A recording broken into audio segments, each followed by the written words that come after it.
ஆண்டவர் இயேசு கிறிஸ்துவில் பிரியமான சகோதர சகோதரிகளே, அன்பு தாய் விண்ணரசி மாதாவின் பாசமான பக்தர்களே,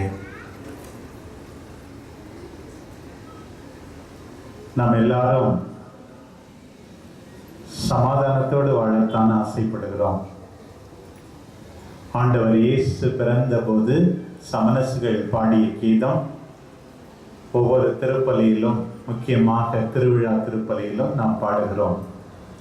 உன்னதங்களிலே கடவுளுக்கு மகிமை உண்டாகுக, பூவுலகில் நன்மனத்தோர்க்கு அமைதியாகுக. அதே போல ஆண்டவர் சொன்னார், சமாதானம் செய்வோர் பேர் பெற்றோர். மலை பிரசங்கத்தில் மத்தேயு 5 வாசிக்கிறோம், அமைதி ஏற்படுத்துவோர் பேர் பெற்றோர், ஏனெனில் அவர்கள் கடவுளின் மக்கள் எனப்படுவார்கள் என்று சொன்னார். இன்றைக்கு என்னவென்றால், ஆண்டவர் சொல்லுகிறார், திகில் ஊட்டுவது போல இருக்கிறது, அச்சுறுத்துவது போல இருக்கிறது. நான் உலகிற்கு அமைதியை கொண்டு வந்தேன் என்றார் நினைக்கிறீர்கள்? இல்லை, பிளவை ஏற்படுத்தவே வந்தேன் சொல்லுகிறார்.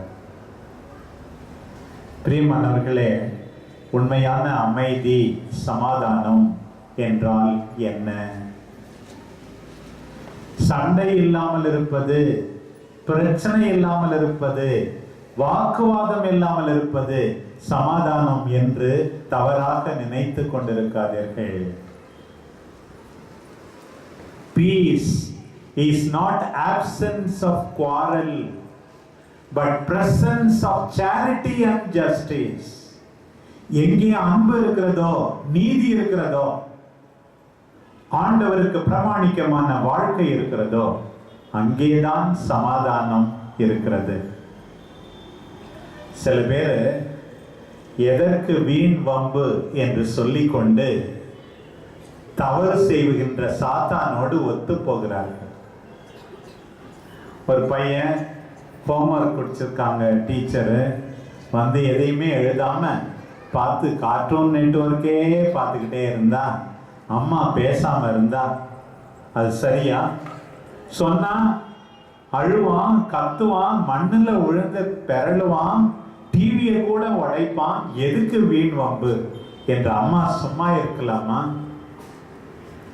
கணவர் இஷ்டப்படி குடித்து பணத்தை விரயமாக்குகிறார், மது பாட்டிலை அவர் காலி செய்கிறார், குடும்பத்தாரின் கண்ணீரைத்தான் அது நிரப்பிக் கொண்டே இருக்கிறது. பங்கு தந்தை, அவருடைய உடன் பிறந்தவர்கள், அவருடைய பெற்றோர் சும்மா இருக்கலாமா? இன்னும் ஒருவர் எப்போது பார்த்தாலும் மற்றவர்களை பற்றி இல்லாத போலதான் பேசிக்கொண்டே சண்டையை மூட்டிக்கொண்டே இருக்கிறார். கணவன் அவரை கண்டித்து திருத்த வேண்டிய பொறுப்பு இல்லையா? எதுக்கப்பா வீண் வம்பு, நான் ஏதாவது சொன்னா என்னையும் திட்டுவா அவன் என்று சொல்லி பேசாமல் இருக்கலாமா? இன்னொருவர் கோயிலுக்கு போகணும் என்று சொல்லுகிறார்கள், வேண்டவே வேண்டாம் என்று வீட்டில் இருப்பவர்கள் தடுக்கிறார்கள். ஐயோ, கோயிலுக்கு போனா வீட்டில் இருக்கவங்க திட்டுவாங்களே என்று சொல்லி ஆண்டவரை தேடாமல் நாம் இருக்க முடியுமா? ஆண்டவர் எந்த சூழ்நிலையில இதை சொன்னார்? இந்த நற்செய்தி எந்த சூழ்நிலையில எழுதப்பட்டது?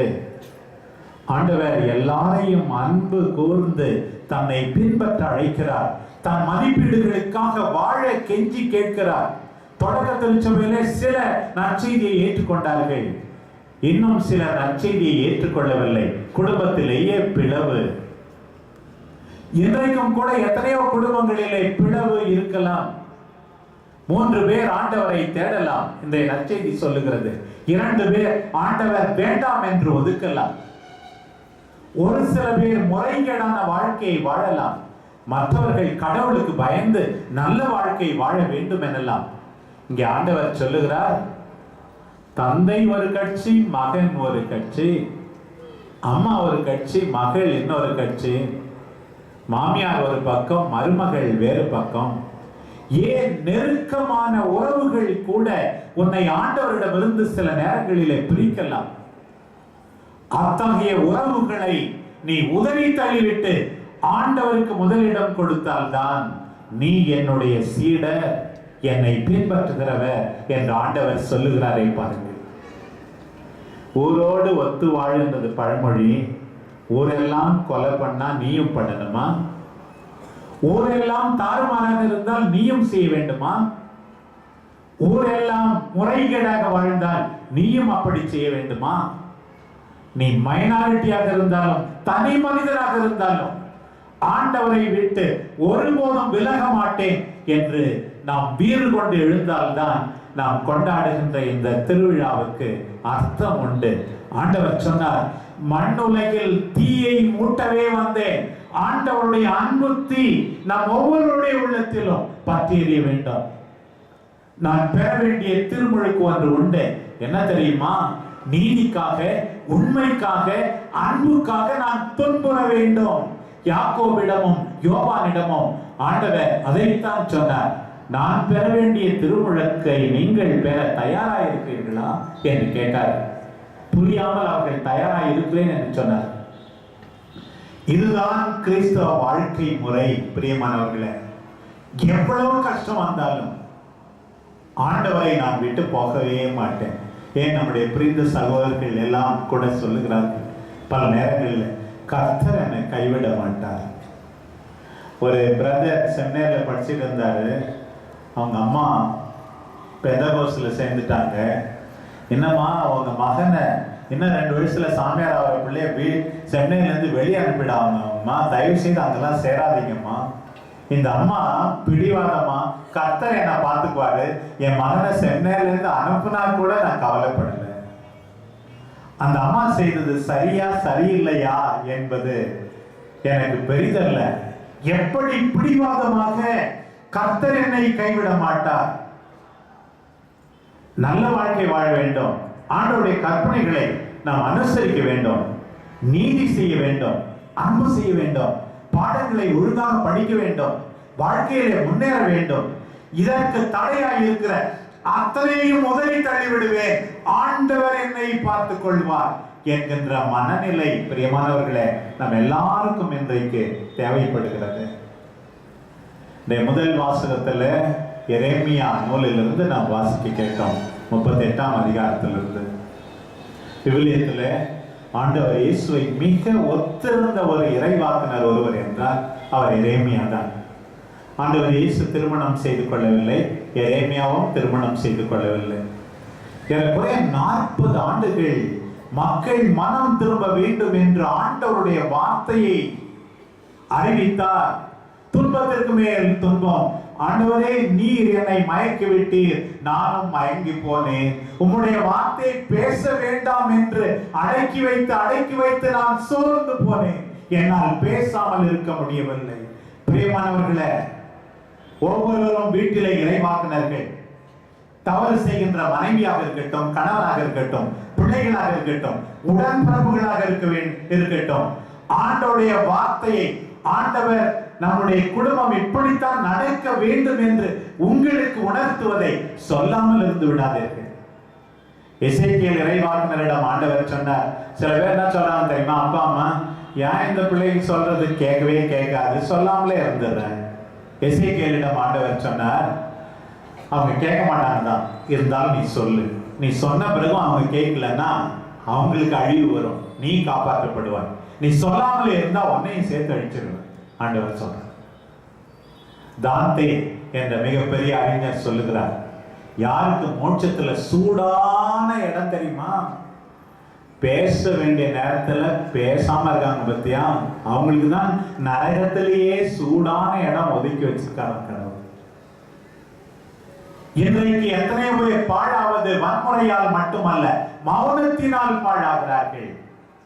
எதுவுமே பேசாமல் இருப்பதால். ஆண்டவர் இயேசு மௌனமாக இருந்தாரா? நீதி ஒடுக்கப்படும் போது, உண்மை சாகடிக்கப்படும் போது, அன்பு மறுக்கப்படும் போது ஆண்டவர் பேசாமல் இருந்தாரா? பரிசேயர்களுக்கு பயந்து கொண்டு தான் சாக நேரிடும் என்று உணர்ந்தோம் தந்தையின் விருப்பத்தை நிறைவேற்றுவதை தன்னுடைய உணவாக கொண்டார் நம் ஆண்டவர். நல்ல ஆயன் தன் ஆடுகளுக்காக உயிரையே கொடுக்கிறேன், என்று உயிரையே கொடுத்தாரே நம் ஆண்டவர். அத்தகைய வாழ்க்கை முறைக்கு தூண்டுவதுதான் நம்முடைய விழாக்கள் எல்லாம். இந்த எரேமியாவை பத்தி பார்க்கிறோம். அவர் என்ன சொல்றாங்க, இந்த வாசத்துல நம்ம வாசிக்கிறோம், இவன் எல்லாரையும் கெடுக்கிறான், சதி செய்யறான் என்று சொல்லி தவறாக குற்றம் சாட்டி ஆண்டவரை சொன்னது போல மக்களை திசை திருப்புகிறார் என்று ஆண்டவரை சொன்னது மாதிரி இவர்கள் எல்லாரும் அவரை அரசனிடம் செதேக்கியாவிடம் ஒப்பு கொடுக்கிறார்கள். பிலாத்துக்கிட்ட நம்ம ஆண்டவரை கொடுத்த மாதிரி. உடனே அவன் என்ன சொல்றான், நான் உங்களுக்கு ஒன்றும் செய்ய முடியாதுமா, எரேமியா என்ன வேணாலும் செஞ்சுக்குங்க சொல். உடனே பாழும் கிணற்றுல சேர் மட்டுமே இருக்கிற நீர் இல்லாத பாழும் கிணற்றுல அவரை இறக்கி விடுகிறார்கள். பாருங்கள், அப்போதும் ஆண்டவருடைய வார்த்தையிலிருந்து அவர் மீறவில்லை. இந்த சங்கீதத்தில் அழகாக பாடப்பட்டது. உண்மையாக நிறைய ஊர்ல நான் சாமியார்ட்ட கூட சொன்னேன், இந்த கண்ட தியான பாடலை பாடுவாங்க. ஒவ்வொரு தடவையும் அழகான சங்கீதம் இருக்குது. இந்த வாசகத்துக்கு ஏற்ற மாதிரிதான். நான் சேற்றில் இருந்தேன், ஆண்டவரே நீர் என்னை தூக்கி விட்டீர், ஆண்டவரே நீர் எனக்கு உதவி செய்தீர். நீ கேட்கலாம், சாமி உதவிக்கு வருவாரா? நான் நல்ல வாழ்க்கை வாழ்ந்தால் சாமி உதவிக்கு வருவார், நிச்சயமாக வருவார். பிறகு என்ன ஆயிற்று? நூற்றுவ தலைவன் சொன்னார், உள்ளபடியே இவர் நீதிமான் என்று ஆண்டவர் இயேசுவை பற்றி. அதே போல எத்தியோப்பியன் ஒருவன் எபேதுமெலேக் என்பவன் ஆண்டவர் போய், நல்ல மனுஷன் அந்த இறைவாக்கினர், அந்த பாழங்கணத்துல இறக்கி விட்டீங்களே எரேமியா, செத்து போயிடுவாரே, நாம எல்லாம் இன்னும் அழிஞ்சு போயிடுவோமே. உடனே அரசன், நீ 3 பேர் கூட்டிட்டு போய் திருப்பி கிணற்றிலிருந்து அவரை தூக்கு. கல்லறையில அவலமாக அடக்கம் செய்யப்பட்ட ஆண்டவர் 3ஆம் நாள் தந்தையாகிய கடவுளால் தூக்கி விடப்பட்டது போல எரேமியாவும் பாழ் கிணற்றிலிருந்து தூக்கி விடப்படுகிறார். பாருங்கள், இதுதான் கிறிஸ்தவ வாழ்க்கை முறை, சீடர்களுடைய வாழ்க்கை முறை. இந்த 2வது வாசகத்திலே கேட்டோம், எபிரேயருக்கு எழுதப்பட்ட திருமுகத்திலிருந்து. அந்த திருமுகம் யூத கிறிஸ்தவர்களுக்கு எழுதப்பட்டது. அதுல சில பேர் யூதரா இருந்து கிறிஸ்தவங்களானாங்க. துன்பங்களை பார்த்து, வேதனையை பார்த்து திருப்பி யூத மதத்துக்கே போயிடலாம் என்று பயந்து கொண்டிருந்தார்கள். இந்த சூழ்நிலையில் தான் அந்த ஆசிரியர் 11ஆம் அதிகாரத்துல, எண்ணிலடங்காத சாட்சிகள் நமக்கு இருக்கிறார்கள், கெட்டவர்களை மட்டும் பார்க்காதீர்கள், திருடர்களை பார்க்காதீர்கள், ஏமாற்றுபவர்களை பார்க்காதீர்கள், அநியாயமாக சொத்து சேர்ப்பவர்களை பார்க்காதீர்கள், திரைப்படத்தில் கண்டபடி நடிக்கின்ற பேசுகின்றவர்களை மட்டும் பார்க்காதீர்கள். திரளான சாட்சிகள் திரண்டு வருகின்ற மேகம் போல இருக்கிறார்களே, ஆபிரகாமை பாருங்கள், மோசேயை பாருங்கள், ஏனோக்கை பாருங்கள், இன்னும் எத்தனையோ இறைவாக்கினர்களை பாருங்கள், அன்னை தெரசாவை பாருங்கள், எல்லாரை விட அதிகமாக நம் அன்பு தாய் அன்னை கன்னிமரியாளை பாருங்கள். இன்றைய வாசகம் சொல்லுகிறது, எப்படி நாம் இருக்க வேண்டுமாம் பாருங்கள்.